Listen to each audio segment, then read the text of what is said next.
Dear Beamer Fellows, Group 12 is pleased and honored to introduce to you the fifth ML Web e-learning module of Formative Assessment. Let me at the beginning thank my colleagues in both Year 1 and Year 2 and our advisor Dr. Muhammad Hassanin for their valuable contribution and consistent efforts in this module. And I hope you will find this module helpful and fruitful. The first week of this module is an overview about formative assessment, which is prepared to you by Dr. Iman Khalaf, Dr. Dua Abdelwahed, and by myself, Mira Magid. By the end of this first week, through this presentation and the provided material in the model, you will be able to identify the concept of formative assessment, its significance and history, and to differentiate between formative and summative assessment, as well as to demonstrate solutions for barriers and challenges associated with formative assessment. Let's start with the meaning of formative assessment. It is a process used by educators and students during instructions that provide feedback to adjust ongoing teaching and learning in order to improve the student's achievement of the intended instructional outcomes. In other words, it is an assessment that drives learning, and if it is conducted effectively, it will close the gap between the current student's understanding and the desired learning goals.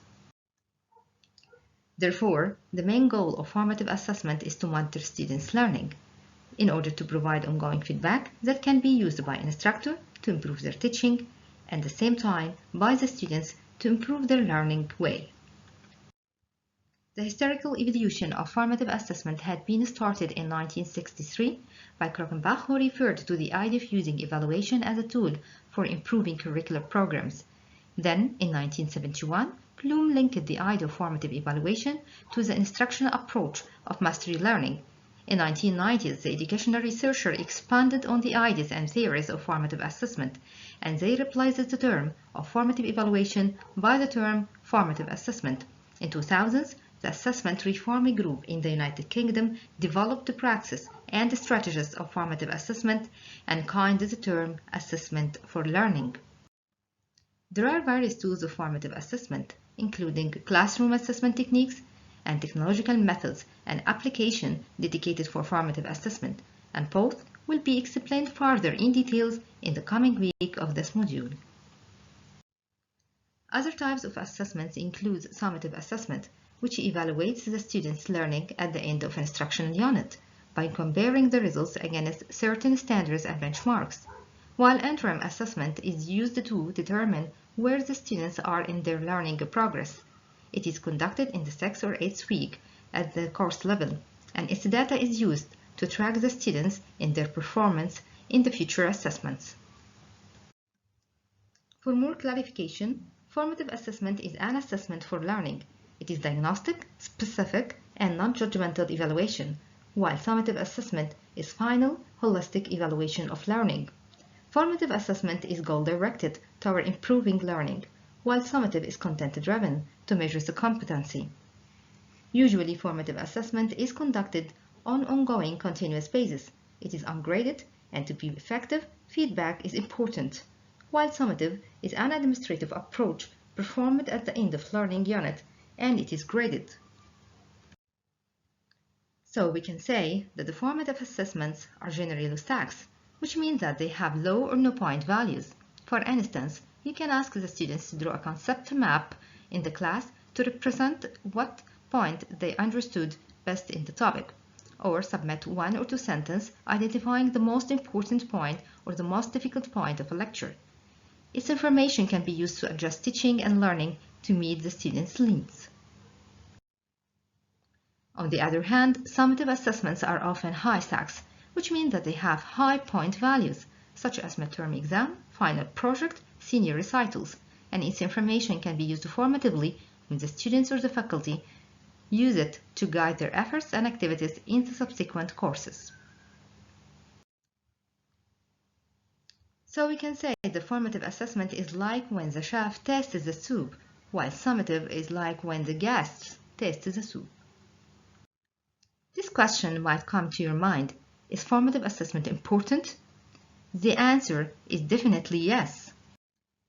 The significance of formative assessment arises from being a training process for summative exams, as it breaks the fears and barriers associated with the finals. It also gives the students evidence of their current progress to actively manage and adjust their own way of learning. At the same time, it allows the educator to adapt instructions based on the results, making modification and improvement in their teaching and instruction methods and even the teaching materials.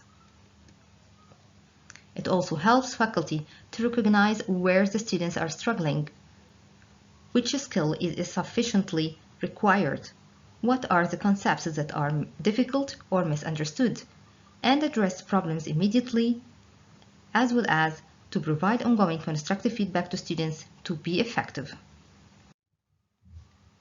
Meanwhile, there are some barriers and challenges that hinder the conduction of formative assessment on continuous regular basis.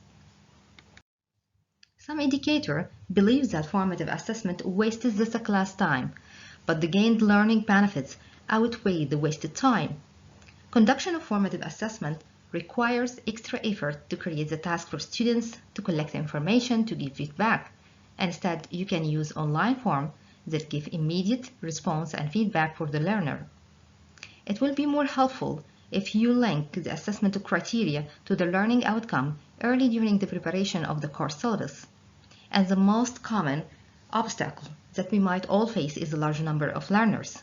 In such situation, we can provide general feedback verbally, and you might encounter difficulty to integrate the formative assessment strategies into the lesson plan.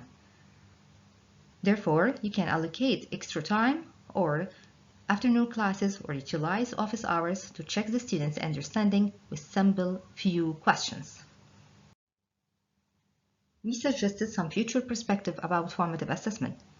It is important for educators to utilize different innovative approaches of assessment, since they are interactive and more attractive for the learner, and to encourage peer and self-students assessment through their learning path, as well as to foster the culture of active involvement of the students in the formative activities in the middle or at the end of a lecture or lesson or a chapter. Experts in the field of medical education advise educators to expand the concern, time, pace, and efforts devoted for practicing formative assessment activities rather than focusing on the summative assessment. To wrap up, formative assessment is an unequivocal requirement for both students and educators. It is a systematic process rather than a particular kind of assessment. It provides opportunities for students to monitor their ongoing progress and their learning way. It allows educators to share their learning goals with the students and ensures active engagement of the students in the learning process. Lastly, upon the displayed information in this presentation and the provided material in the model, you are kindly requested to list points of differences between formative and summative assessment. You are kindly expected to upload your assignment task by 26th of June midnight. I will be glad to receive your queries and feedback through my contact info.